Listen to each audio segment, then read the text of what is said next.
بسم الله الرحمن الرحیم. ټولو ناول د رب کریم جل جلاله دغه د محبوب پاک صلی الله علیه وسلم لاک فضل و کرم او احسان دی چې الحمدلله ډېر په ښکلي انداز باندې د قبله امیر المجاهدین رحمت الله تعالی علیه او د خپل باباجي اشرفي صادق محمد امین باباجي رحمت الله تعالی علیه په خصوصي کرم و فیضان باندې ډېر په بهترین انداز باندې الحمدلله د جامع امینیه قادریه کوم چې د ختم بخاري شریف تقریب او الحمدلله ډېر ښکلی وشو.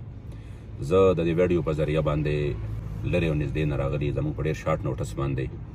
او په ډېر یو کمزوري دعوت باندې په ډېر مینه او محبت باندې راتلونکو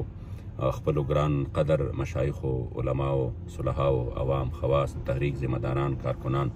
ټولو ته د زړه د کومې زه شکریا ادا کوم د زړه د کومې نه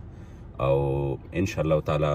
چې د دوی کم مینه کم محبت دی ځای سره د الله او د هغه د رسول د دین دپاره وکړو نو دا به که خیري جاري و ساري وي د دې دربار شریف نه کله چې د محبوب علیه السلام د عزت او ناموس او د ختم نبوت د حفاظت او د دې وطن کې د نظام اسلام خبره راځي انشاءالله دربار شریف به په هغې کې پیش وي. الله پاک د ستاسو حاضري او راتلل په خپل دربار کې قبول او منظور کړي.